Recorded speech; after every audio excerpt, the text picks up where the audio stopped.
ईद के दिन मुर्दे क्यों रोते हैं? ईद के दिन कब्रों में क्या होता है? ईद का दिन खुशी और मुसर्रत का होता है, लेकिन जैसे जैसे ईद के दिन नजदीक आते हैं मुर्दे क्यों रोते हैं और यह दुआ करते हैं कि काश कभी ईद ना आए। हम लोग तो ईद की खुशी मना रहे होते हैं, लेकिन मुर्दे ईद आने का गम मनाते हैं। कुछ मुर्दे ऐसे हैं जो ईद के आने पर बहुत दुख में आ जाते हैं और बहुत बड़ी मुसीबत उन पर आने वाली होती है। इस वजह से वो लोग बहुत परेशान होते हैं। आप सल्लल्लाहु अलैहि वसल्लम ने इरशाद फरमाया, अगर कोई शख्स रमजान के महीने में इंतकाल करता है तो उसके ऊपर अजाब नहीं होता और कब्र में उससे सवाल व जवाब नहीं किए जाते, चाहे वो कितना भी गुनहगार बंदा क्यों ना हो। रमजान में उसका इंतकाल हो जाए तो रमजान के महीने की बरकत उसको ये मिलती है कि रमजान भर न उससे सवाल व जवाब होते हैं और न ही रमजान भर उस पर अजाब नाफिज किया जाता है। और जैसा कि हदीस पाक का मफहूम है कि कब्र के अंदर मुर्दे के लिए जहन्नम की खिड़की को खोल दिया जाता है और मुर्दा कब्र के अंदर जहन्नम की तपिश को महसूस करता है, तो जो गुनहगार मुर्दे होते हैं वो उस तरह से जहन्नम के अजाब और गर्मी को कब्र के अंदर महसूस करते हैं। लेकिन जब रमजान का महीना आता है, आप सल्लल्लाहु अलैहि वसल्लम ने इरशाद फरमाया, तो जन्नत के दरवाजों को खोल दिया जाता है और जहन्नम के दरवाजों को बंद कर दिया जाता है। कब्र से अजाब को उठा लिया जाता है और अल्लाह ताला की रहमतों का नजूल होता है। उससे मुर्दे को बड़ी राहत मिलती है।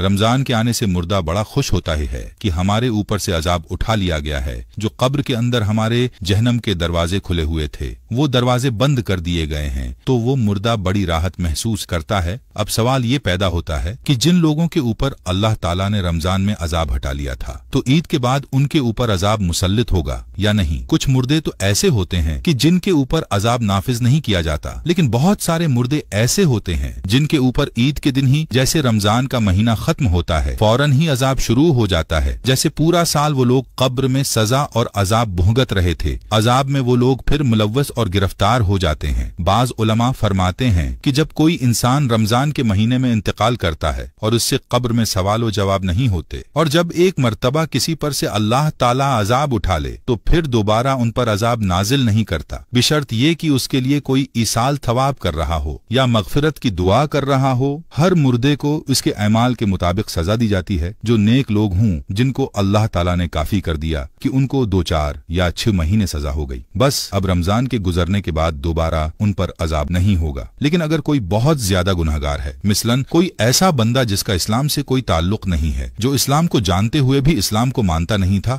और कुफर व शिरक का मुर्तकब हुआ, तो उस पर रमजान के बाद भी अजाब जारी रहेगा। जब रमजान का महीना खत्म होता है तो रमजान की बरकतें भी खत्म हो जाती हैं। शैतान को कैद से रहा कर दिया जाता है। मुर्दों पर से रहम का मामला खत्म हो जाता है। जहन्नम के दरवाजे जो बंद थे वो रमजान के जाने से खोल दिए जाते हैं। इन सब बातों का मर्दों को इल्म होता है कि कब रमजान शुरू हो रहा है और कब रमजान खत्म हो रहा है। तो रमजान के जाने से अहले कुबूर सोचते हैं कि अब रमजान का महीना जा रहा है और फिर ईद जैसे ही आएगी उसके बाद हम पर अजाब को फिर से मुसल्लित कर दिया जाएगा, जिसकी वजह से वो मुर्दे गमगीन हो जाते हैं और रोते हैं। रमजान भर तो मरहूमीन की ईद होती है कि इन पर अजाब नहीं होता। हम लोग रमजान के आखिरी इशरे में जब अपनी मगफरत की दुआएं अल्लाह ताला से करते हैं तो फिर हमें अपने मरहूमीन के लिए भी ज्यादा से ज्यादा ईसाल सवाब करना चाहिए। रब ज़ुल जलाल हम सबको अच्छे अमल की तौफीक और हिम्मत अता फरमाए। आमीन।